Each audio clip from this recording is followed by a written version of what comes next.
It's an adjustment going from living in your normal everyday life to living aboard a ship.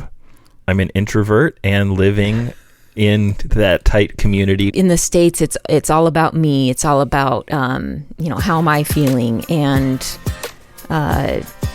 me achieving my goals.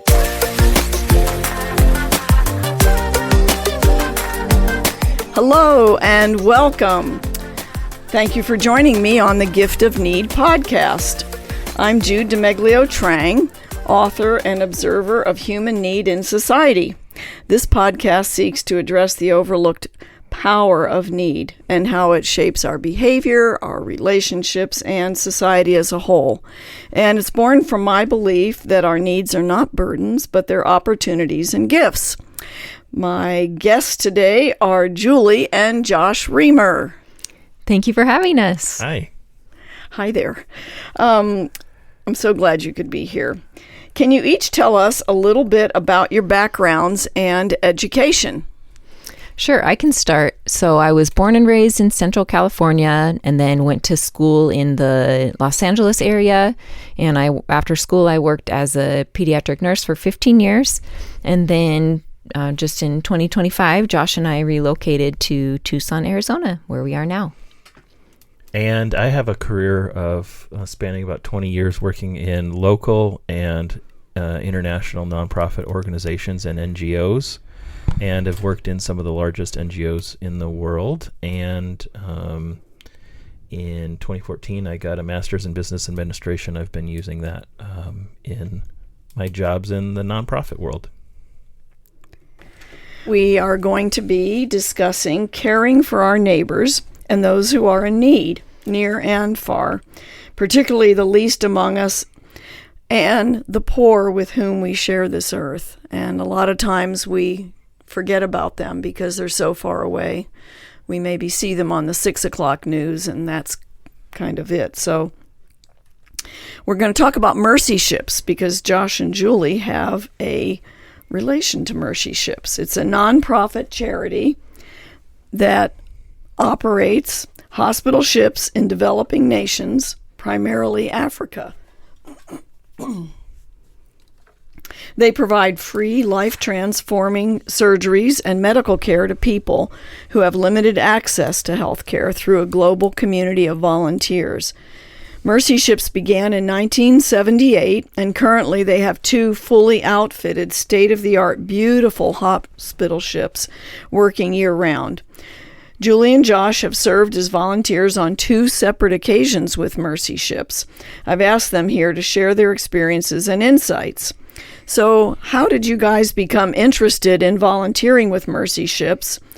And was it something you pursued as a couple?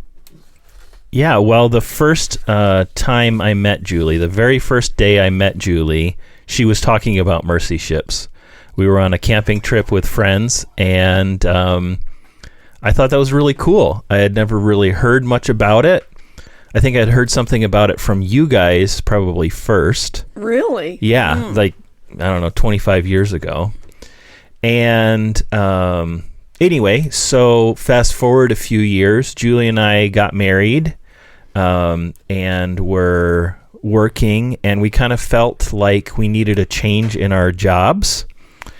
And so in 2022, we both left our normal, stable jobs in Los Angeles and flew to Senegal, Dakar, Senegal, to volunteer on the Africa Mercy hospital ship in the port there in Senegal for 3 months. And then I heard about Mercy Ships from a fellow nursing schoolmate from APU, and she posted on Facebook, I think it was maybe in 2014, and I just thought, oh, that is so cool. So it was on the radar for a long time before we actually made it happen.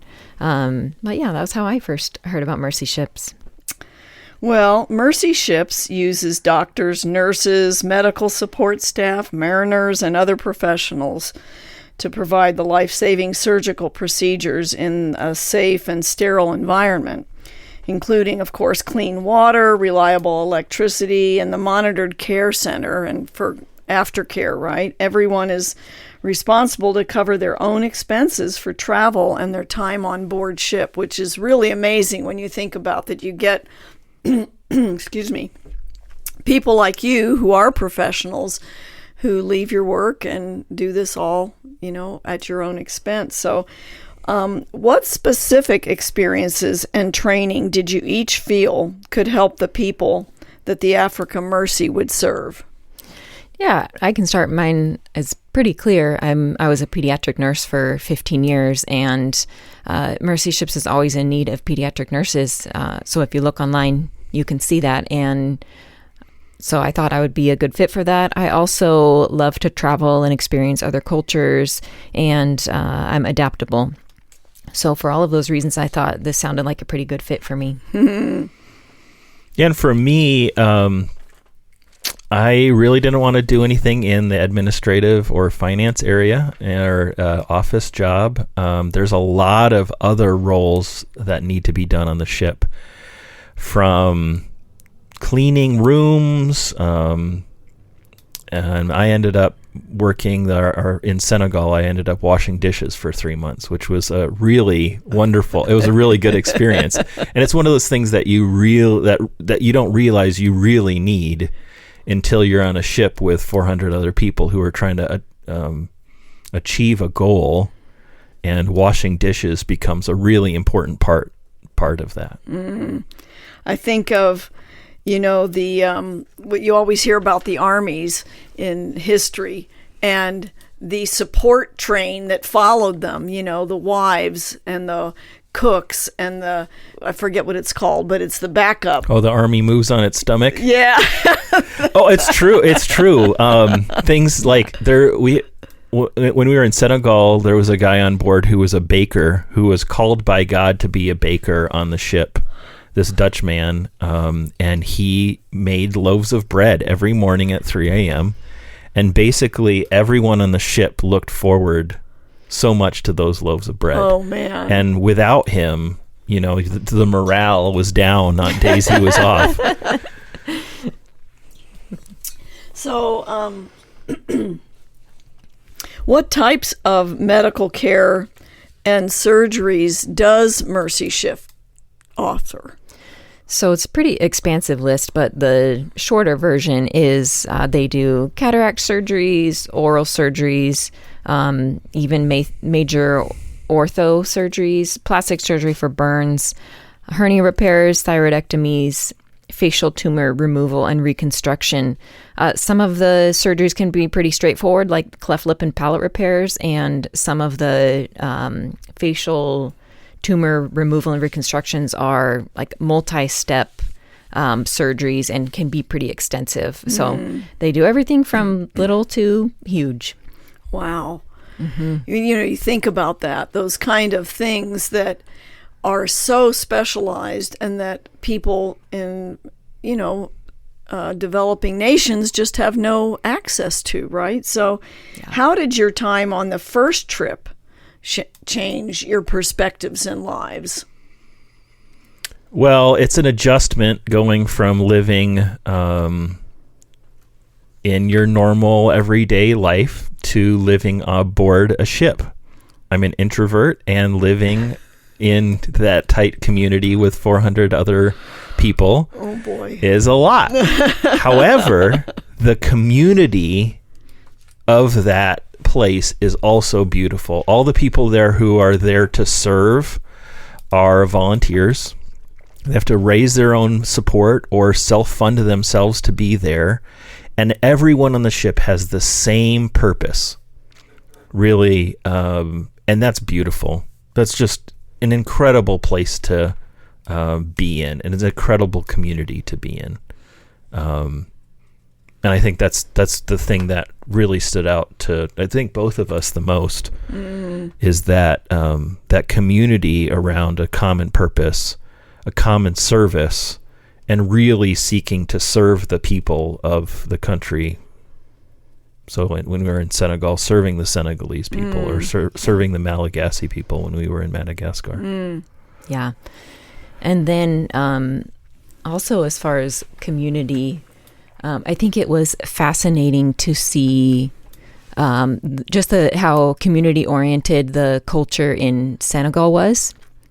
And in the States, it's all about me. It's all about, how am I feeling? And, me achieving my goals. And we're just such a me culture. Mm-hmm. And in Senegal, it was so different that they are so community oriented, and like there is no me. And we come from a culture where we have so much, we're all about things, and we just have so many things. And the people who we served did not have so many things, but the deep joy that they had, and that they would share what little they had with their neighbors without a thought. And that was beautiful, and such a gift to see and to be a part of.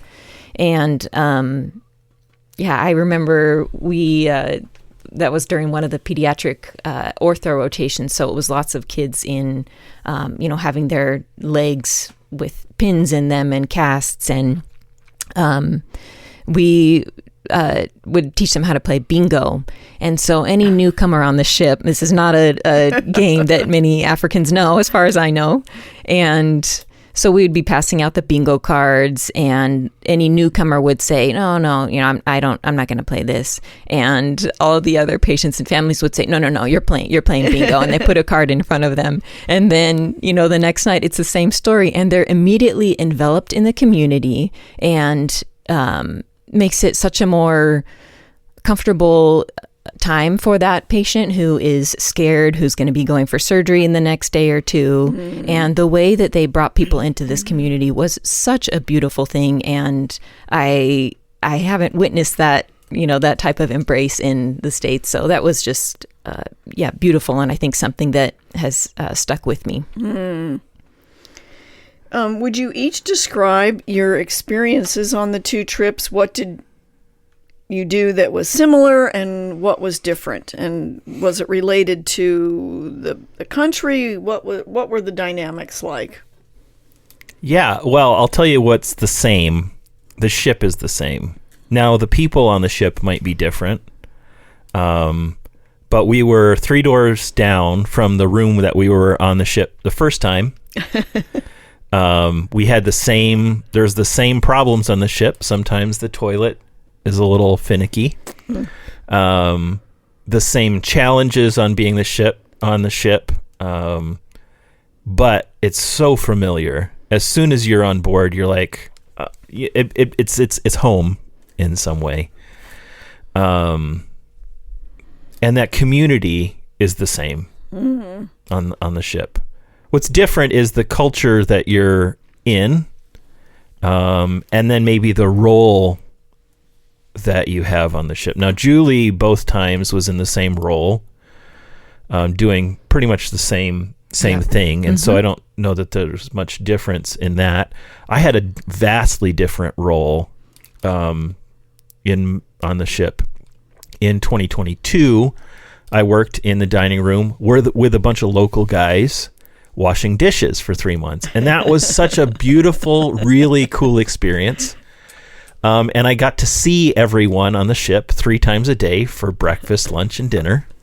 Kind of like when you're at camp, right? Yeah, exactly. And your cabin has KP duty for whichever meals, Yeah, except I had it for 3 months. Yeah. I had very soft hands from washing so many dishes. Oh my goodness, but it was really cool because I got to see everyone on the ship every day. The second time, when we were in Madagascar in 2024, I worked off the ship, and part of my job was driving back and forth to the hospital outpatient center where they keep patients who are going for pre-op surgeries or post-op when they need a place to live, if they have post-op appointments. Yeah. So they live in this facility on shore, off ship. And so I was spending my days there, eating local food with them, spending a lot of time with patients, which I I spent 0 time with patients in Senegal. And so that was a huge difference for me. Just getting to see the transformations in people's lives. We had these boys who would play soccer at the Hope Center, and they all had orthopedic problems with their legs, and they were hobbling around before their surgery, playing soccer in the hallways.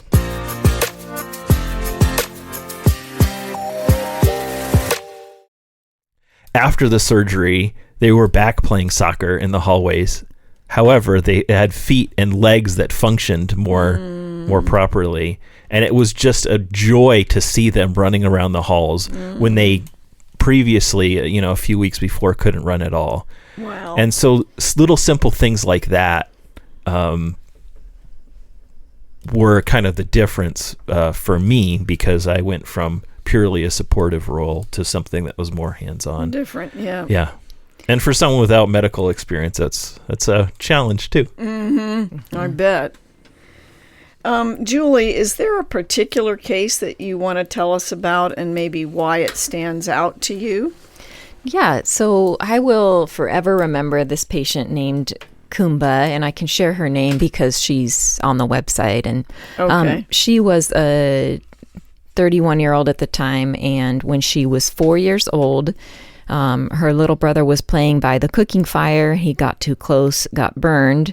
She reached to save him and fell and burned her arm and her side. And so her arm fused. It was basically permanently bent, and her wrist was badly twisted. And so the scar tissue just gets really tight. And so she wasn't able to use that limb for, 27 years of her life. And so they did many surgeries, lots of, cutting and pasting, skin and tissue from other parts of her body. And she was there for months.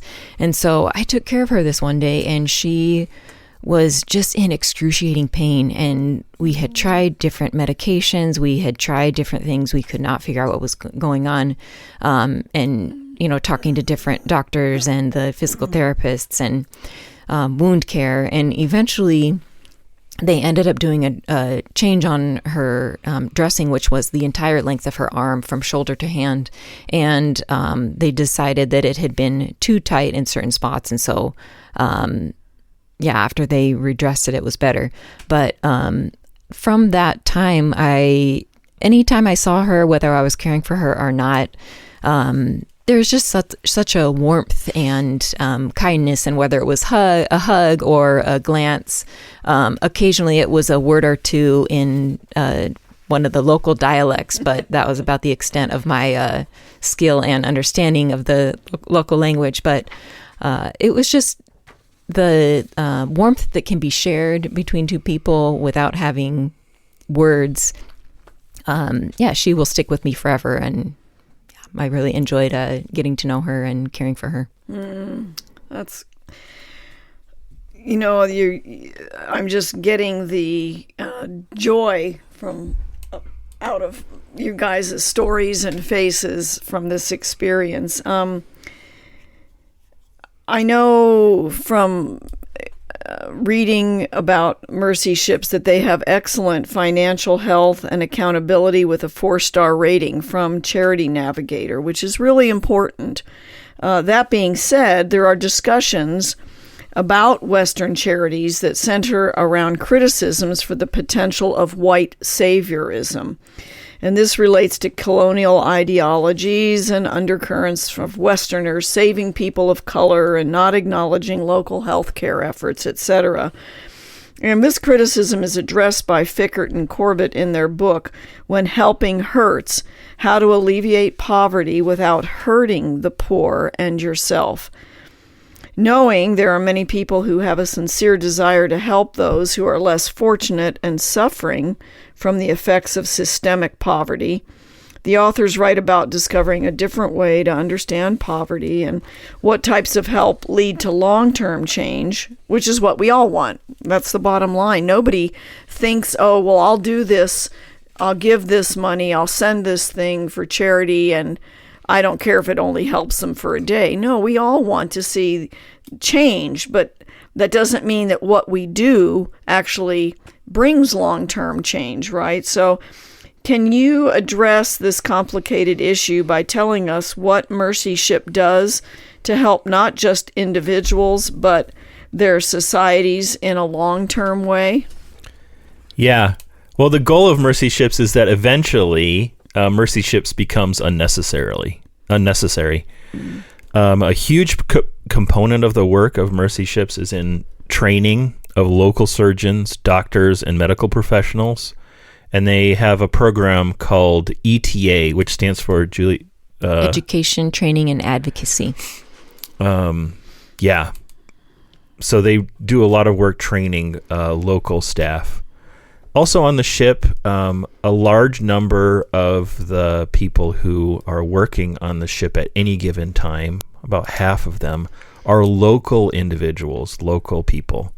So we have sort of two categories of people: crew, which are people who live on the ship who are volunteers, and day crew, who are local people who are paid by Mercy Ships a local living wage to work on the ship. So they come to the ship every day, work on the ship, and then go home. And there's a lot of that. There's also a big component in Mercy Ship's work of training African crew. So a large portion of Mercy Ship's crew members are from other African countries. So I worked with people from Senegal, Ghana, Cameroon, Nigeria, who were serving on the ship with us at the same time. And that's beautiful because they have also different cultural perspectives. And there's also a lot of training in the maritime industry that goes on board the ship. So a large part of running the ship is the maritime side. So they need engineers and different mates and electricians and things like that. And so Mercy Ships does a lot of work training African crew, day crew on the maritime industry. And many of them go on from this experience to have careers in the maritime trades. Yeah. Boy, that training is so valuable, isn't it? I mean, that's life-changing for anybody. Did you have anything to add to that, Julie? Yeah, there's also training that happens on board for surgeons and nursing students and local nurses. So they can come and volunteer on the ship for a little bit and get education there. So I think that's something, specifically with nursing students, that they're continuing to work on developing.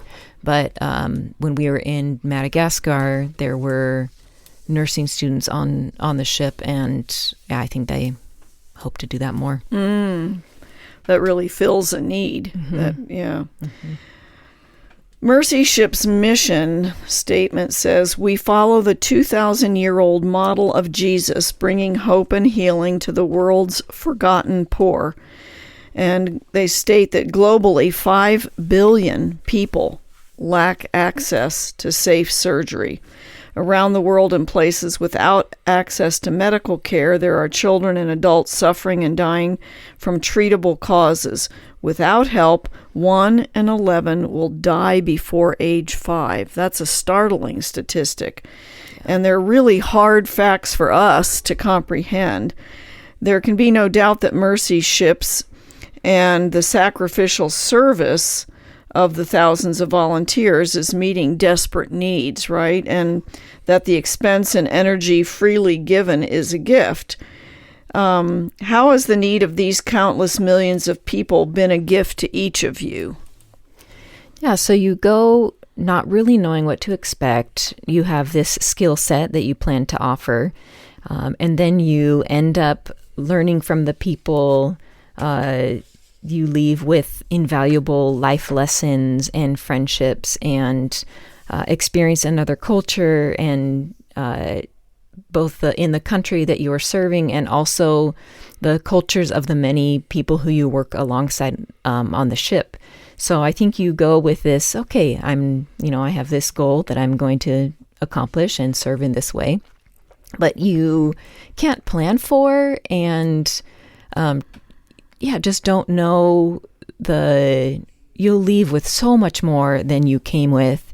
And it's almost, we went back again and we knew what we were getting into the second time and knew that it was going to be wonderful. And like, yes, you go to serve, but you leave so full and your cup is overflowing with just the gift of spending time with these people.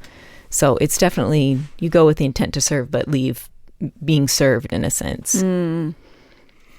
Yeah, it can definitely be a challenge sometimes. Sometimes you're afraid of what's happening in the city, or you're away from your family. You're away from the comforts of home. You can't get the toothpaste that you want. You can't get a cheeseburger at McDonald's when you really want one.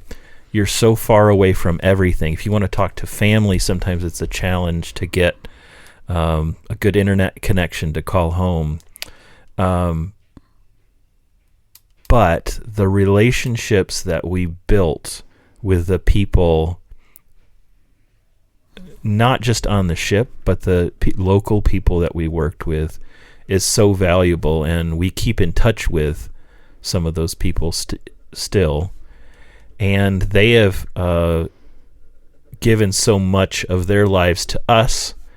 And it's so beautiful that I've gotten to work directly alongside local people both times, building relationships with them, and being able to see deeper into what life is like, their challenges, their struggles, and they are also there serving with us, the people of their own country, which is absolutely beautiful.